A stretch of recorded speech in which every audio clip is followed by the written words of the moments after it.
Greetings, my fellow nerds and xenomorphs.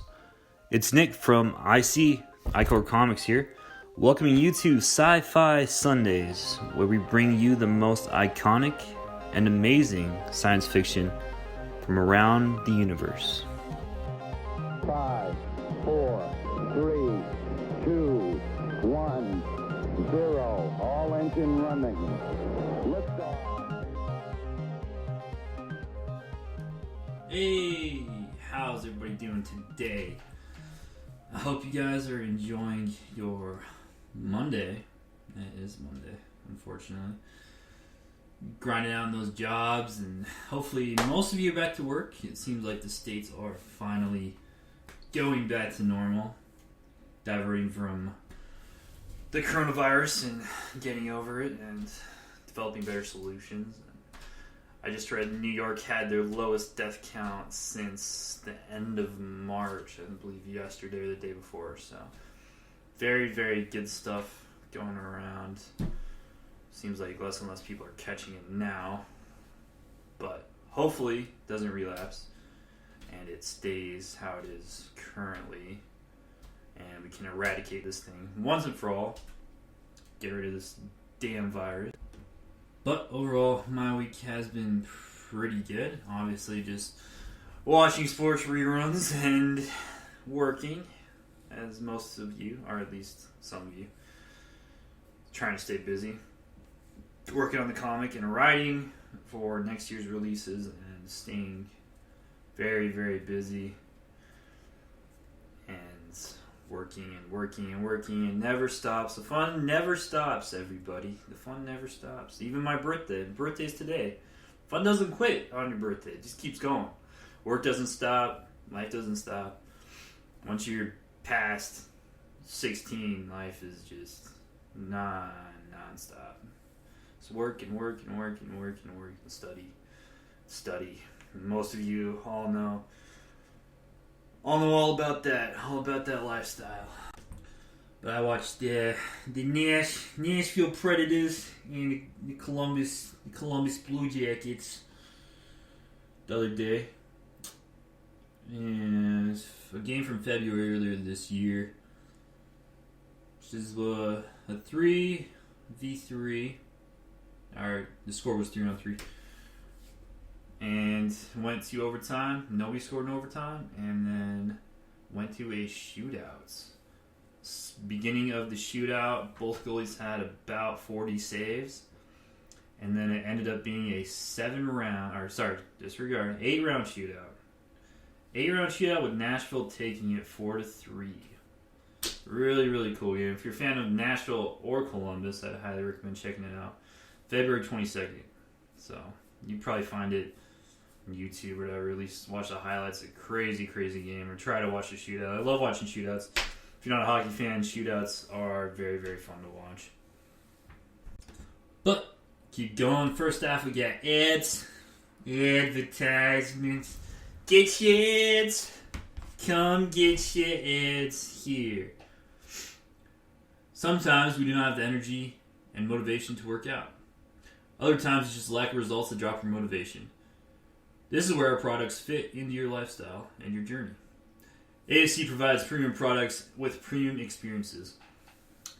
With awards including FDN Top 10 Stim and Non-Stim Pre-Workout of 2019 and Supplement Engineer Top 10 Tasting EAA of 2019, it's a no-brainer. Exclusively for the month of April, so you still have a few days to catch that discount. Our listeners are receiving 20% off on the ASC Supplements store with promo code ZIAC67, ZIAC67. Take advantage of that discount while it lasts. 20% off is pretty good if you're talking supplements. Supplements can get very, very pricey really, really quick. So gyms are about to reopen, at least over here. Hopefully in your state, they are going to reopen pretty soon. So get those supplements in, and they'll probably get to your doorstep right when the gym's open, which is the best way to go to the gym with brand new pre-workout, brand new protein, and get into that workout lifestyle that we all need. Next up, we got Comix Launch. Ever wonder what it takes to promote a successful project on the internet or web? Tyler James specializes in comic books and art Kickstarters. He gives tips and tricks to writers, artists, and independent publishers about the mindset it takes in the current market. Get your dream projects funded today. Tyler's got a lot of different options, both free and he has a couple different memberships. He runs a workshop, a couple different classes. He has a podcast. A very, very busy individual. He has multiple very successful Kickstarters. If you're interested in starting a Kickstarter, you have a comic or art or some type of vision, even just a standard Kickstarter you want to fund, talk to Tyler.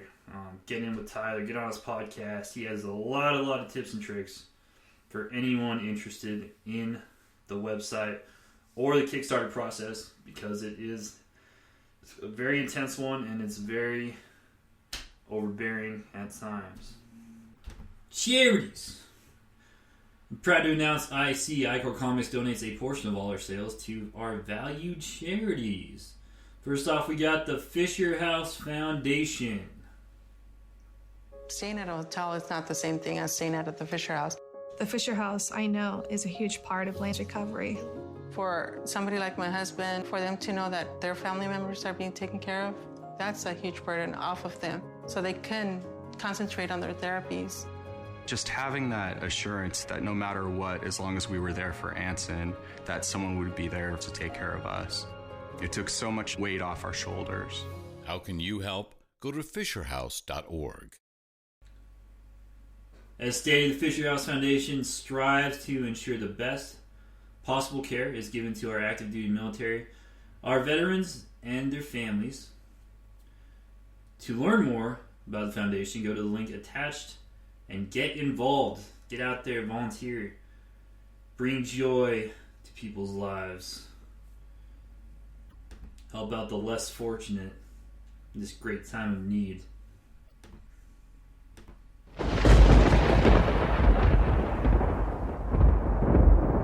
In this 1980s science fiction classic, small-town California teen Marty McFly is thrown back into the 1950s when an experiment by his eccentric scientist friend, Doc Brown, goes awry.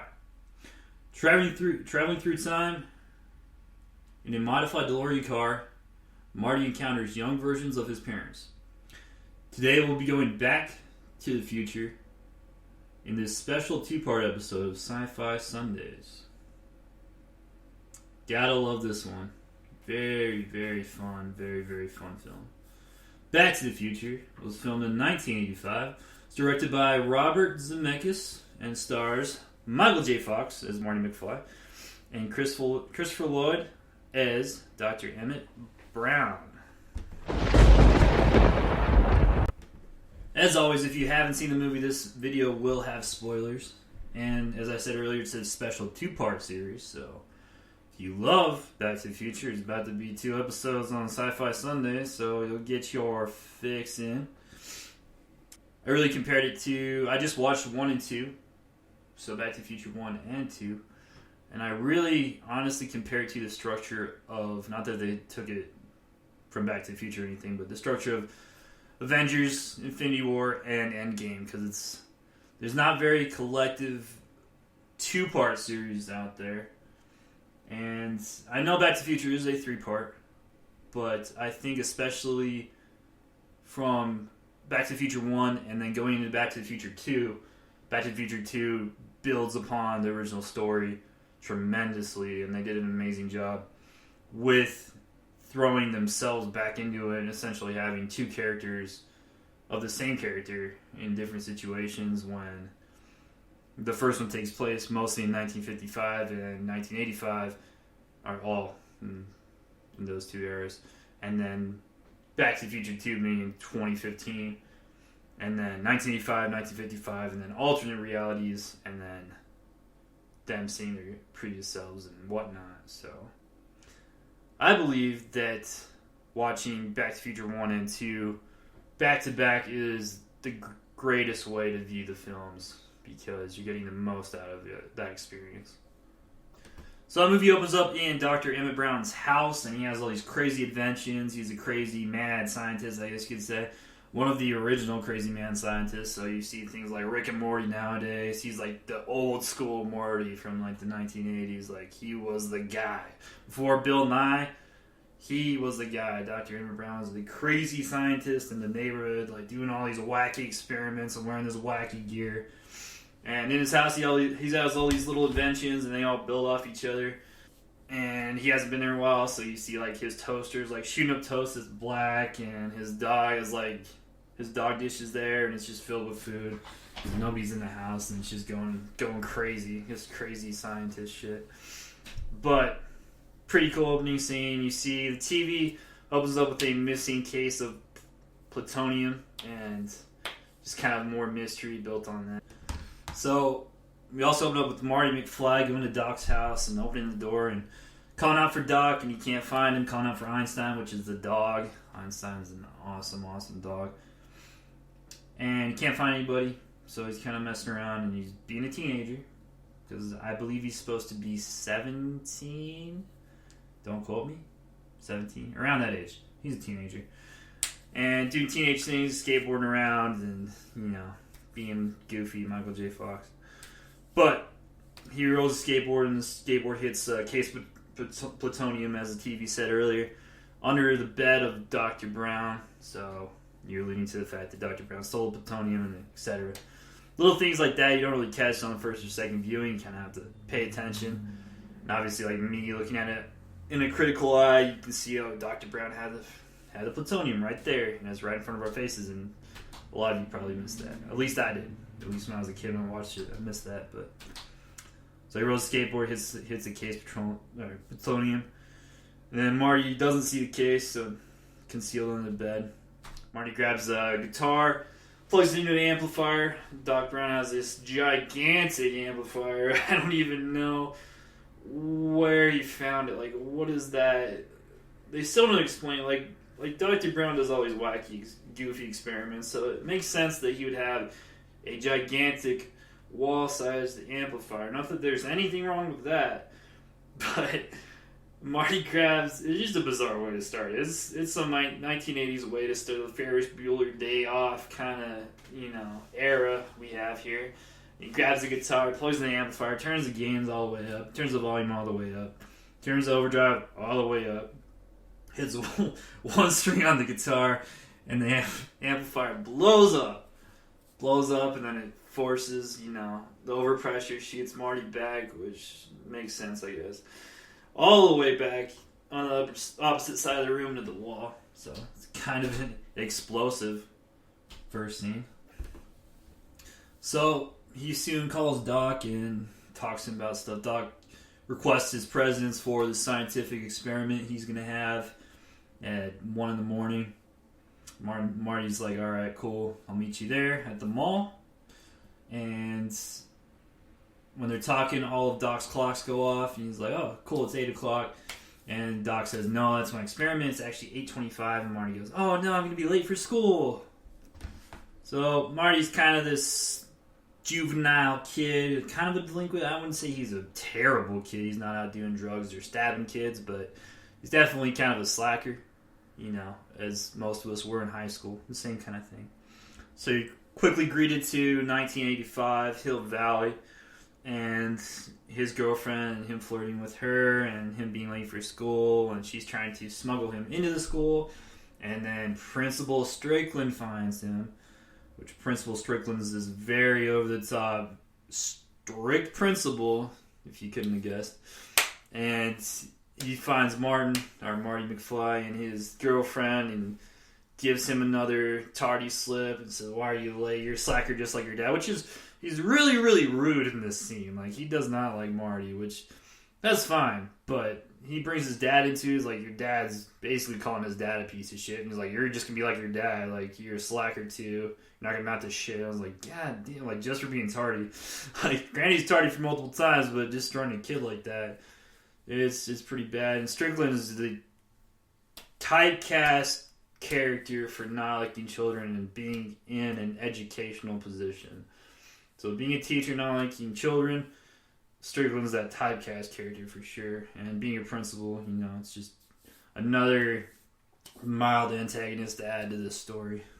I feel like that was a thing in the 1980s. Like, you're watching these old movies, like, they always had that super over-the-top, strict principal. Like, that must have been really, really prevalent back then, because I watched these old 1985, you know, the Ferris Bueller's Day Off, and, like, all those other shows, and I see these over-the-top strict teachers and strict principals. I think they just embellish that stereotype. So Strickland gives him another target slip. That's 4. You know, I'm gonna enjoy having your attention, etc., etc. The story kind of goes on. Moving on, they're doing the Battle of the Bands thing, and I guess it's a school. It's some kind of school thing. And they get up there. He gets up there with this band, Marty, and they play a song, and he only gets like 20 seconds in, and then all the guys say, "Yeah, we can't have it. You're just too loud. You know, you're too obnoxious, you're too loud," because he's ripping and shredding just like, you know, Iron Maiden or Metallica back then in the 80s. So Scober says, "Yep, we can't have it." So he gets off and he talks to Jennifer. You know, and Jennifer's like, "Why don't you just apply next year? Do it again. You know, go to the next thing, play at the dance or whatever the hell." He's like, "I don't know. I don't think I could handle rejection, you know, second time or being rejected again like that." So you get this introspective look at how Marty views high school and how he is and how he does not like rejection, and he's really hell-bent on not getting rejected in anything he does. This is kind of a boring scene, but it's integral to the story, so I will dig into it. So Marty and Jennifer are outside the school courthouse in a mayoral campaign. The campaign van drives by, and it blasts this loud advertisement. "No, marry Goldie Wilson, like, vote for Goldie Wilson," like all this other jazz. Over super loud speakers. So Marty's super discouraged, and he doubts himself, like I was saying earlier. He's like, "Jennifer, I'm not going to get anywhere with my music, like, I'm no good." And then she tries to, you know, bounce off, like, "Hey, you're really good. Like, they just don't like you. Like, you got to improve yourself, but you are very good at your stuff." And Marty sees this brand new Toyota pickup. He's like, "Hey, what if I had that truck? Like, wouldn't that be sweet? Taking that truck up into the mountains or the lake." Oh, he talks about the lake, sorry. So taking that truck to the lake and then, like, you know, sleeping under the stars and just being sappy teens at that point. And then Jennifer comes back and he's like, "Hey, does your mom know?" And then Marty says, "No, I don't want to tell my mom. She wouldn't understand, you know. I just told her I was going up camping with the guys." So by that time, a lady comes up and gives him a flyer, and this is the integral part. She says, you know, "Save the clock tower, save the clock tower, save the clock tower." And Marty throws a quarter in there, and the flyer says that, you know, the clock tower was struck on the night of November 12, 1955, and they haven't replaced it, which is... Come on. That's one of those stories, man. Which I get some towns have problem with funding and how they do things and etc. But it's been 30 years, and it's your courthouse. Like, those two factors right there tell you something about the town. Like, it is not functional. If you're waiting 30 years to get a clock tower fixed, and it's the main part of your town, like, something's wrong. Something is inherently wrong with your structure of your city there. The city planning committee is trash at that point. Oh yeah, you got that course. It's beer day. Woo! Birthday beer. Man, I love beer. It's a good time. Alright, so shortly after all that happens, Marty goes back home. They kind of skip forward the rest of the day.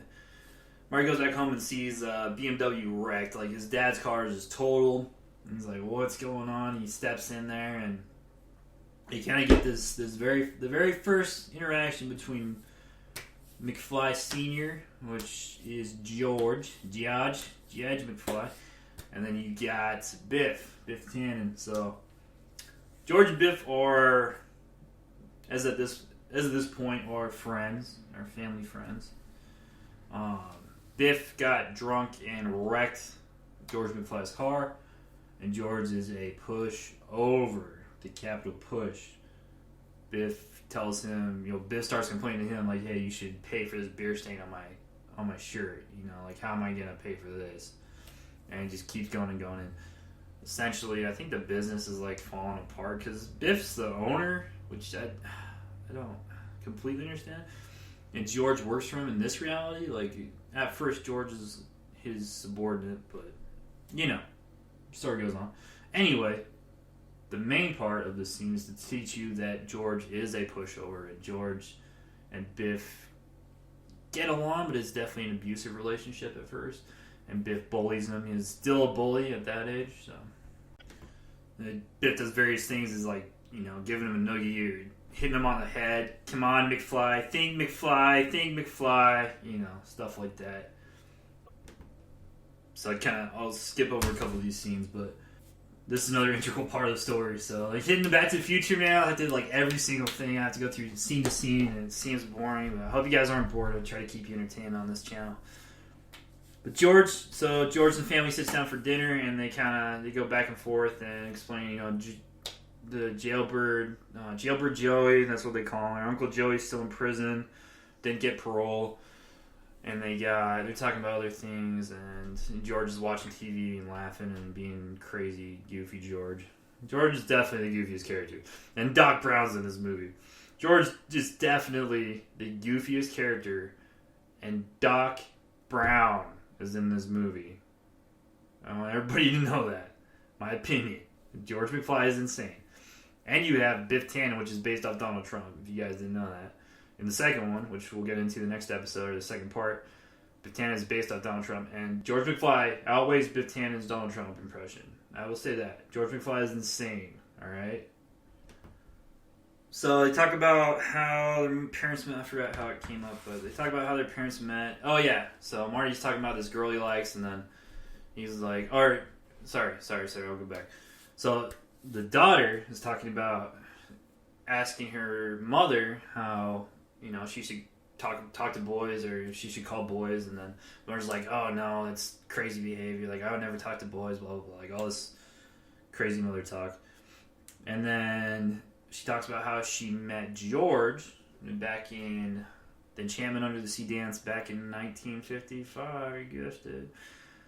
1955, when they got together and he kissed her, the first kiss, and how romantic it was and all this stuff. So that plays a part later in the movie if you haven't seen the movie. Obviously, if you haven't seen Back to the Future, please go watch Back to the Future. It's one of my favorite science fiction movies. Go watch it. Turn off the podcast. Go watch the movie. It's an amazing, amazing movie. You can watch it with your kids. It's a great kid film. It's a great movie altogether. So this part I'll kind of jog through. But later in the evening, Marty's awoken by Doc's call, which also, that's just rude, just calling an entire family in the middle of the night. Back in 1985, they all have the same phone line. It's rude behavior, Doc. It's not warranted, Doc. But Marty McFly goes to the mall and meets up with Doc, and this is where we get the first look at the DeLorean. Oh, the coolest time machine in all of film culture history. By far. The DeLorean. Silver DeLorean. And he explains it's a time machine, and it has, it runs out petroleum. It doesn't, because Marty's like, hey, does this sucker run off gas? And Doc's like, nah, it runs out petroleum and electricity and shit. So he puts old homeboy Einstein, the dog, in the DeLorean and shoots him into the future, 1 minute into the future to be exact. And he explains the car has to hit 88 miles per hour to successfully travel in time, and they send him back, into the future, a minute in the future. And then they wait a minute, and then Einstein appears in the car, and it kind of, drifts off. And he drives with this little RC thing. It's pretty cool, but goes to the car is super cold, like ice cold, and he finds Einstein, which I will bring that up because it's the only time that actually happens when it's ice cold, because in the other scenes, it's just a regular car. So I feel like they just kind of abandoned that idea, which is a really cool idea because it looked like a cryo chamber, just ice and frozen over. But I feel like they abandoned that idea and they just went with the regular. Neither here nor there. Anyway, it was frozen, and he opens the side of the door, or the butterfly door, whatever you want to call it. He sees Einstein. And he's like, oh shit, you know, it actually worked. Like, the first time traveler is Einstein, the dog. Like, and I feel like that's another key into scientific experiments. Like, the Russian experimented with dogs, like sending them up into space. So I feel like they got that from, and the first actual cosmonaut was a dog. A lot of people don't know that it was actually a dog, and Russia sent up into the space. So I feel like they kind of got that from, you know, the Cold War. This is all happening around this time, probably about 10 years before this movie actually happened. But you know, so it keeps on going. They keep on talking about the car, and he says it needs a nuclear reaction to generate 1.21 gigawatts. And this term, this phrase will come up over and over again throughout the series. 1.21 gigawatts is the amount of energy it takes to initiate the flux capacitor with a nuclear reaction and send the car into the future or into the past, wherever you want to go. And he kind of has the time screen. He explains, like, hey, this is where you want to go, you know, where you're going and where you are. So, to reference the times and the years and the dates and everything. Or sorry, where you're going, where you've been, and where you are. So he explains he stole the petroleum from this group of Libyan nationals, which is always a great idea if you're a scientist and you're working with petroleum. It's always great to steal it from nationalists if you want to keep it as cloak and dagger as possible. It's a good idea. Anyway, it adds to the storyline. So they come to kill the doc and get the petroleum back. And these guys have funniest shit. These guys have a little bus from, it looks like, because Korea, they got some small shit. You know, little vans and buses, and they got one of these little vans. It looks like some 1980s, or 1970s actually, 1970s, you know, hippie, you know, one of those vans, and the guy has a little window on the top. The guy comes out, the AK, and shoots at it. It's just preposterous 1980s stuff. But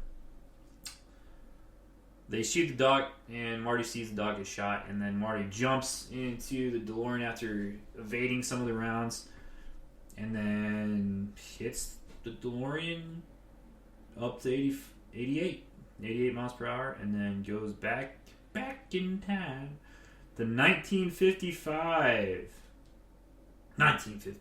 where the mall is not there because nothing's been built and it's an empty field. And he crashes the car after hitting some random little hills of hay and, you know, crops and whatnot. Crashes the car into a barn. Still in his reactive suit. Oh, they have reactive suits because they're dealing with petroleum. You know, that part's actually smart. But crashes in the barn and wakes up the family. And the family goes in, and this kid has a little science fiction theater magazine thing from 1955. He said, "Oh no, that's Alien, Dad."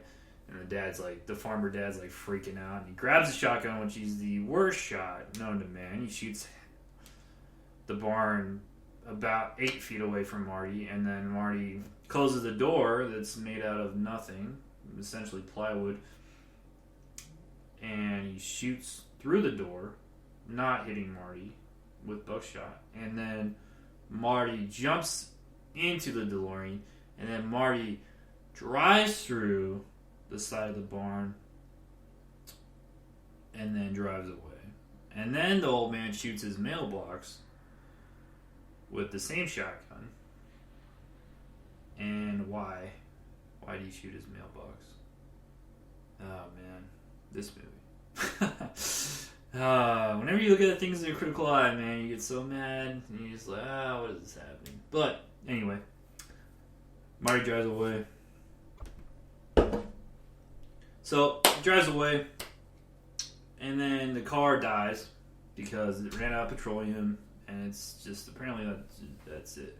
It doesn't run off of gas at all. It's nothing, just petroleum. So you can't, you know, do anything else, apparently. Anyway, he hides the car behind a sign, which actually makes sense because you don't want to be driving around in a DeLorean 1955. Like, you'd be like, okay, everyone would try to kill you. That's what would happen. They would think you're an alien and try to kill you in 1955. even taking like a Ferrari from now and driving it back in 1985, they would probably try to do the same thing. They'd probably figure out just as much as going back to 55. Either way, he pushes it behind a sign and then he walks into town. Old Hill Valley, 1955, which is pretty cool. They redid a lot of imagery and stuff and made it look just like 1955, which is really, really amazing how they did it back then. And everything's brand new. Everything has, crazy 1950 signs everywhere. And he hears a Mr. Sandman. He's like, oh shit, okay. And he doesn't believe it at first. He thinks he's in a dream, in a haze kind of thing. And then some guy throws away a newspaper and he reads it. He's like, oh, it's 1955. I'm back in 1955. And then he goes to a diner. He meets up with George McFly, which once again we're greeted by George and Biff. And Biff comes to George, and he comes in the diner and talks to him, greets him, and he's always talking crap to George. The recurring element of the story is George and Biff's always talking crap to George every single time it happens. McFly, your shoes untied, McFly, flicks him in the nose. Come on, McFly, think, McFly. He talks to him about that, and he talks to him about, like, hey, you gonna do my homework? All right, cool, you gotta do my homework. I can't turn in your homework, my homework in your handwriting and not expect to get kicked out of school, stuff like that. Bullies him, uses him, abuses him. It's an abusive relationship. Anyway, just little quirks in this one part. The mayor, Goldie, is in the diner, and he says something where he's like, "Yeah, you're gonna do awesome. You're gonna run for mayor." And yeah, he's like, "Yeah, I'm gonna clean up the city." And then the guy that works in the diner hands him a mop. He's like, "Hey, you can start by cleaning up the diner." Stuff like that is pretty funny. Also, the time period, which is pretty good. It wasn't super explicitly racist like actual 1955, but they do hint at it. And the boss is like, "Oh yeah, colored mayor, that'll be the day." And that's never gonna happen. And then, 1985, he's the colored mayor. So he kind of private eye investigating his dad, looking at what he's doing, and he sees his dad. His dad turns out to be a peeping Tom, and he lied to him. He said he was saving a deer or some shit. I forgot what he said, but it's a peeping Tom on his mom, on Lorraine. So Lorraine McFly, but he falls out of this tree, and the car is supposed to hit him, like it did happen initially. And then his mom got a Florence Nightingale effect and took care of him and then fell for him and they got married. What happened was, in the movie, Marty pushes his dad out of the way. He pushes old Georgie out of the way of the car and then gets hit by the car. So his mom is infatuated with him and tries to take care of him, which was an interesting element to the story, which is something they didn't really need. And they went really overboard with. Really overboard. But, it happens.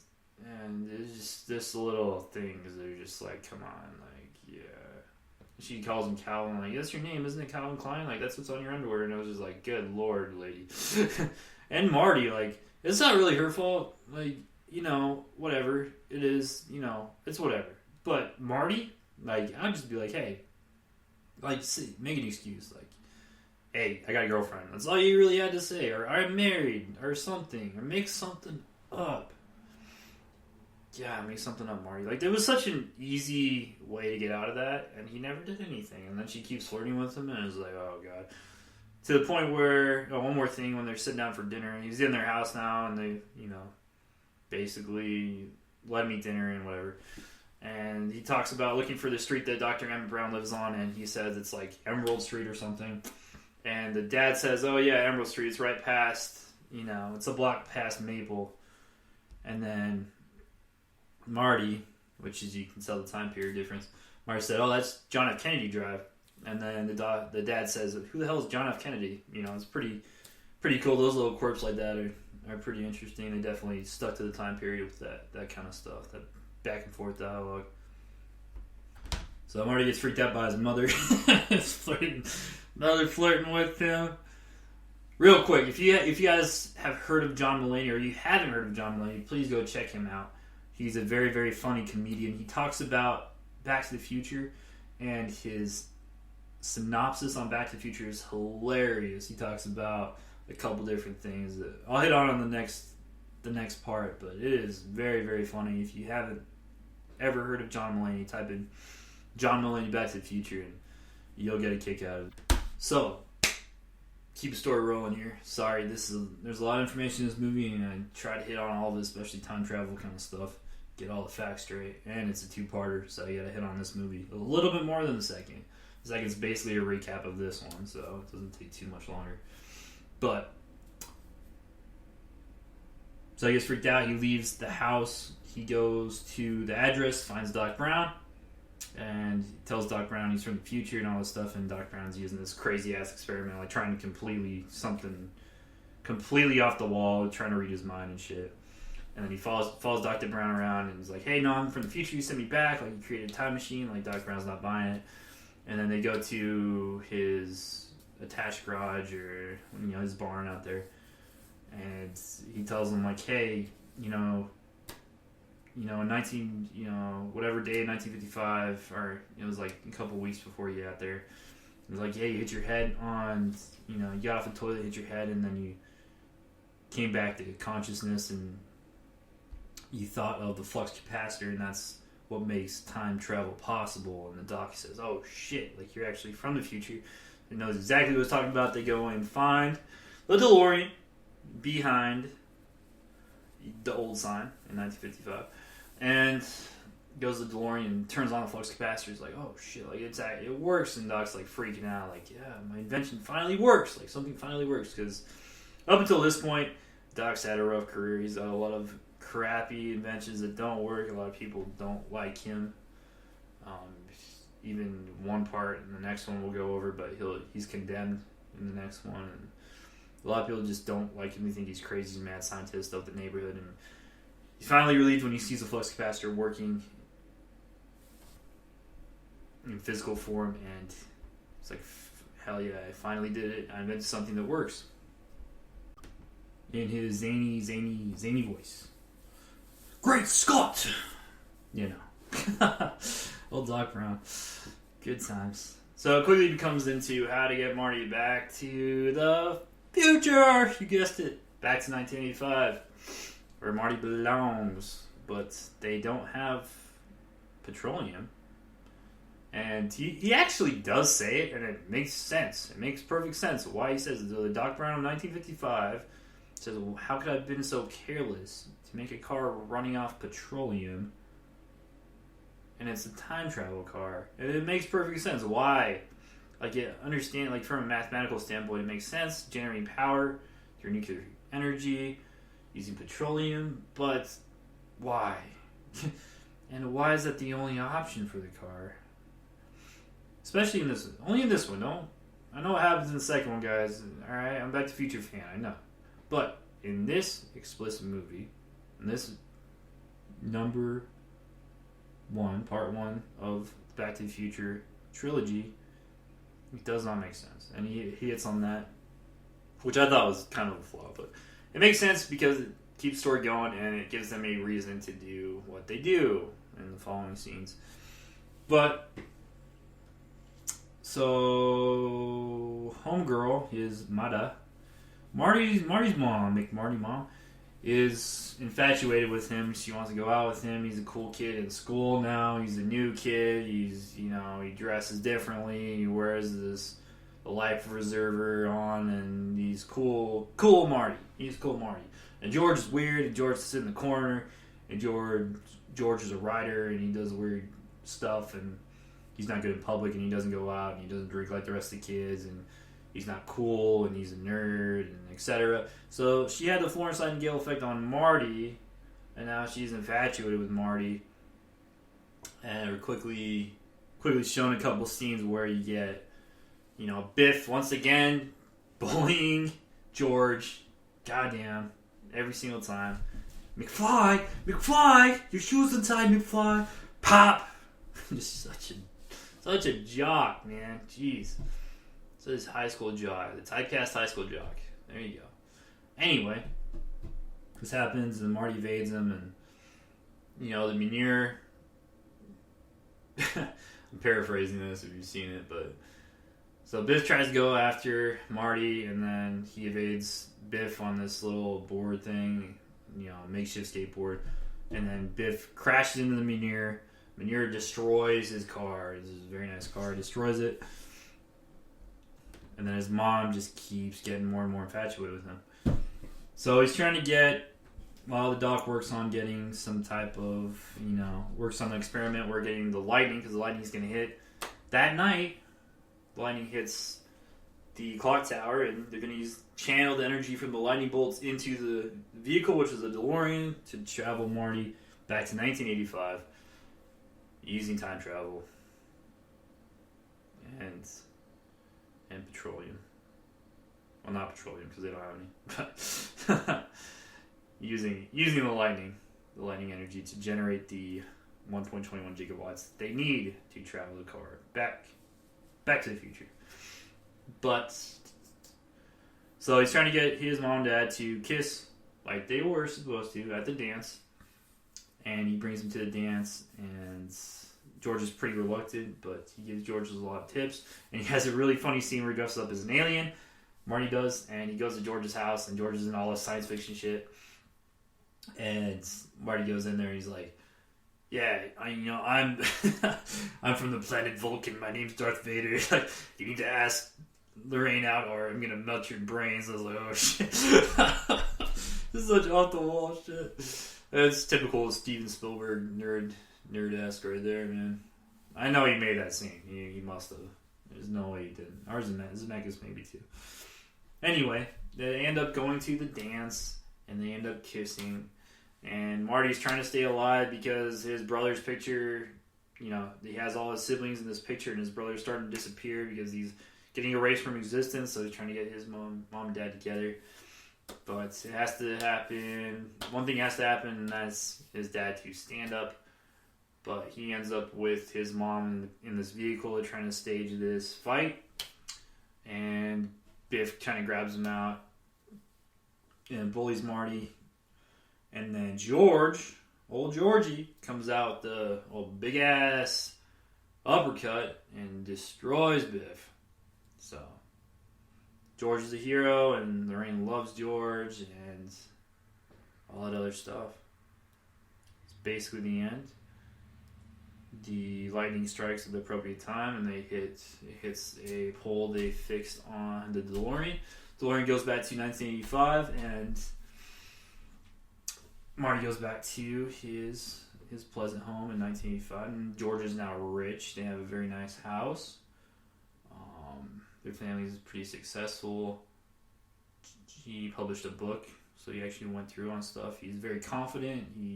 Biff works for him now, which is pretty cool. So it's kind of a flip from earlier. And everything's happily ever after. And I'll hit the rest on episode 9. Forgot which episode 8. I'll hit the rest on episode 8, so part 2 of the Back to the Future series. But we got promotions real quick here. So in conclusion, the first Back to the Future is a tremendous science fiction classic that delves into the perplexities and perils of time travel, being a foundation for many science fiction movies. It is a must-see. This one will be cherished for many years to come. So, classic science fiction film. But promotions, we got the Kickstarter, which is almost funded. Almost there. It's under $100. So we need about 76, I believe it was, dollars. So if you haven't checked out the Kickstarter, please do. Any amount helps. You can get your own copy of The Degenerate Zack and His Unruly Adventures for $10. $10, that's all it takes. You can also order Killers #1 on there in a different pledge. Please do so. If you order off our website, which is attached, use promo code ZAYAK67 for 10% off on any order, commission, or print. All of our prints are on there now, including Iron Man, Batman, whatever have you. There's plenty of prints on there. Also commissions, if you like, say you like Deadpool. Hey, I really like Deadpool, please do the commission on Deadpool. Our commission form is on the website as well, in multiple sizes, in black and white or color, so you can pick those. But this concludes this episode of Science Fiction Sunday. our Marty McFly Monday. I hope you guys had a great Monday and everyone enjoys it. Part 2, Back to the Future, will be coming out soon.